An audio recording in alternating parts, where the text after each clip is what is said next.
You're watching my favorite YouTube channel. I'm Chillmonger, and I went about 5 minutes, which you're right about to watch, where I'm fuming. And it was so passionate, I had to keep it even though the audio was whack. I don't know if you can tell or not, but something's wrong with my microphone. I think the sensitivity just all the way, it's jacked, and it shouldn't be. And I'll fix it. But just bear with me and listen to me talk about the WCW analogy that I came up with. Go ahead, Chillmonger with the hood on.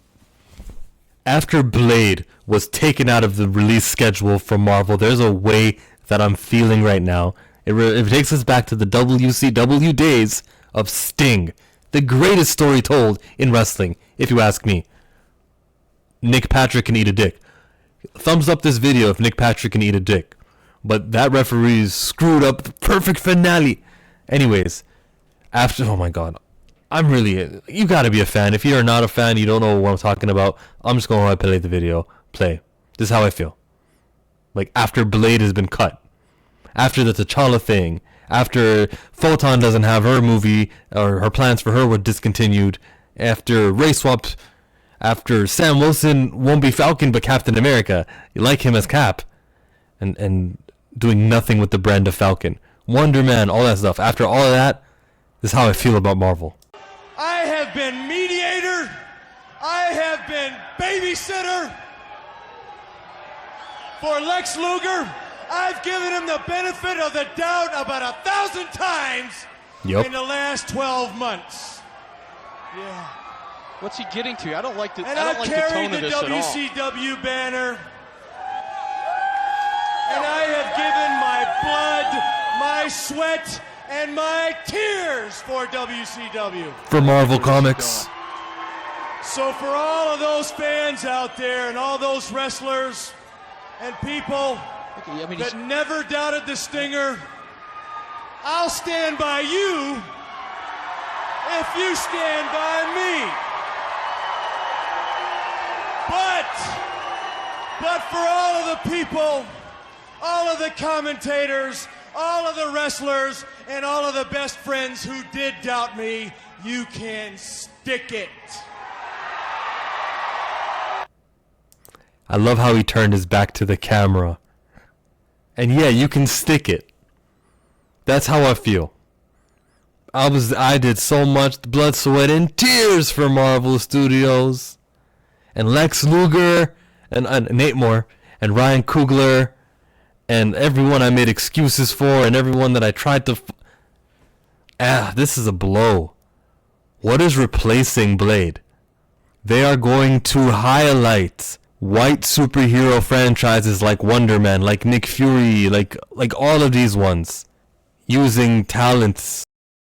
Using Yahya Abdul-Mateen, who's a great actor. And if he's not in this stupid little show of Wonder Man, which is not a long-term... Wonder Man... Let me finish that thought out. I was gonna say Yahya Abdul-Mateen could have been playing any other role. So with him playing Wonder Man, unfortunately this guy is an actor who's gonna do one project, maybe 2 projects a year.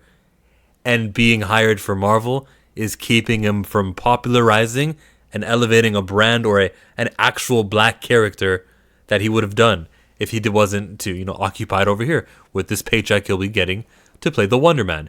That took years from a year out of his life. And if he gets to play Wonder Man again in a crossover movie here or a team up there, then that's just more time away from him being on a set where he's actually increasing the brand and popularity of a melanated character. Wonder Man's white. So back to my side tangent. Sorry. Hood back on. Wonder Man has been a white guy for years. A very long time. And Wonder Man will return to being depicted as a white guy for years after this. I will not fall for the hypnotization of, this is you being represented. I don't do that. I have foresight. I don't know. This is me. So after the Blade thing, what am I supposed to look at and go, this company touting representation, yada, yada, yada? They're really not that. They're the opposite of that. I'm not telling you to vote for Donald Trump or anything, because I know that's how extremes work in your guys' opinions. Some of you are going to take my words and weaponize it to defend your daddy, Marvel. And it sucks. I'd love to have like a conversation debate with someone who's like for Marvel and for their specifically on their representation front. I'm not saying they didn't make bad movies. Deadpool Wolverine was fun.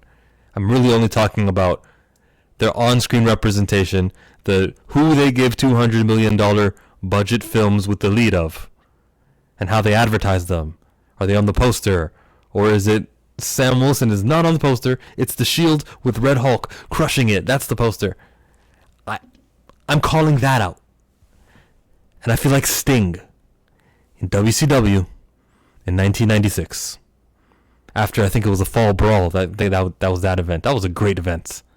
Because everyone was like, "Oh, is he gonna show up?" And he did come in the middle of the match. He came, and then whose side is he on? Wait, like he was on your guys. He was always WCW. He had to go to Atlanta for something. That's why he wasn't able to. Man, you guys gave up on Sting, and he became the best character after he evolved. He went from the man called Sting to.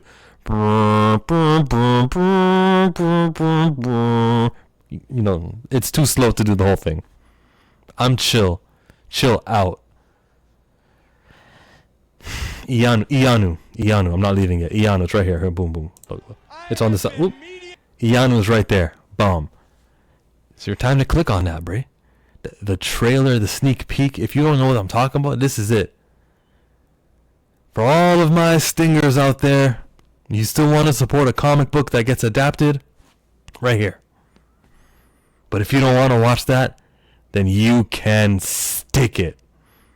Commentators, reviewers, reactioners, race swap apologists, stick it. This is the solution.